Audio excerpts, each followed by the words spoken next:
បាទសួស្តីទាំងអស់គ្នាថ្ងៃនេះយើងចាប់ផ្ដើមដំណើរថ្មីមួយទៅកាន់ទឹកដីត្បូងពេជ្រនាខេត្តបៃលិនតាមរយៈស្នាដៃនិពន្ធដ៏អមតៈរបស់លោកញឹកថែមគឺរឿងកុលាបបៃលិនដែលត្រូវបានបោះពុម្ពក្នុងដំបូងក្នុងឆ្នាំ1936ឬក៏1943នៅក្នុងភាគទី1នេះខ្ញុំនឹងនាំអ្នកទាំងអស់គ្នាទៅជួបចំណុចចាប់ផ្ដើមនៃវាសនាបរមម្នាក់និងមរតកមហាសាលដែលមិនមែនជាទ្រព្យសម្បត្តិតែជាពាក្យស្លោកដើម្បីផ្លាស់ប្ដូរជីវិតបរិយាកាសនិងការលាចាកលោកទៅនៃតាជើមដែលជាឪពុករបស់ចៅចិត្រសាច់រឿងបានចាប់ផ្ដើមឡើងនៅក្នុងរាត្រីមួយនាខែកដឹកក្នុងពុទ្ធសករាជ2470នៅផ្ទះខ្មែរបុរាណមួយខ្នងក្នុងខេត្តបាត់ដំបងនៅក្រោមពន្លឺជញ្ជាំងប្រេងកាតយើងឃើញបរិសុទ្ធជារាម្នាក់ឈ្មោះតាជើមកំពុងដេកស្គមស្គាំងនៅលើដំណេកទោះបីជាគ្រូពេទ្យព្យាយាមព្យាបាលយ៉ាងណាក៏ដោយក៏អាការៈរបស់លោកមិនបានធូរស្បើយបែរនោះគឺយុវជនចៅចិត្រដែលជាកូនបង្គោលកំពុងអង្គុយថែទាំបិតាដោយក្តីស្រណោះស្រពាប់ស្រពោននេះគឺជាការបង្ហាញពីតម្លៃនៃកតញ្ញូតាធម៌ដែលជាគ្រឹះនៃតួអង្គឯកក្នុងអក្សរសិល្ប៍ខ្មែរ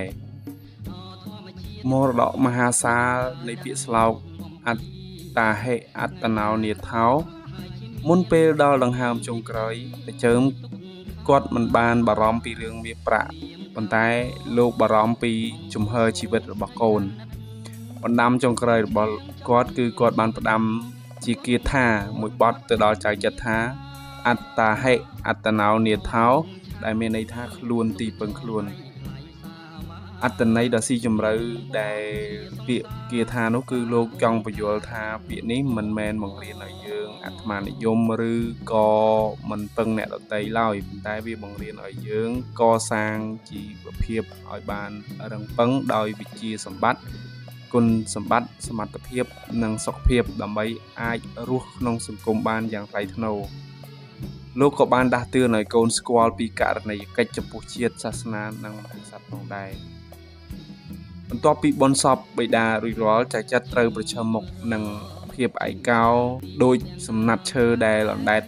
ដាលទន្លេអញ្ចឹងលោកគ្រូពេទ្យស្អាតដែលជាអ្នកព្យាបាលតាជើមបានអាណិតអាសូរនិងណែនាំចៅចិត្រទៅធ្វើការនៅបបៃលិនជាមួយឪពុកមារបស់លោកគឺលោកលួងរតនសម្បត្តិដោយប្រកាន់ខ្ជាប់នៅបណ្ដាំឪពុកខ្លួនទីពឹងខ្លួនចៅចិត្រមិនបានបង្អែបង្អង់ឡើយគេបានធ្វើដំណើរទៅកាន់ទឹកដីបៃលិនដើម្បីកសាងជីវិតថ្មីនៅបៃលិនចៅចិត្របានចូលធ្វើជាកម្មករជីកត្បូងយ៉ាងសស្រាក់សស្រាំរហូតទទួលបានការស្រឡាញ់ពីកម្មករដទៃនិងលោកលួងយប់មួយចៅចិត្របានច្រៀងបទយោវាភិរមយ៉ាងពិរោះដែលនាំឲ្យនាងខុននារីនឹងចុះមកសន្ទនាជាមួយទោះបីជាមានការសន្ទនាខ្លះមែនប៉ុន្តែខុននារីនៅតែបង្ហាញចរិតឆ្មើងឆ្មៃនិងមើលងាយឋានៈកម្មកររបស់ចៅចិត្រ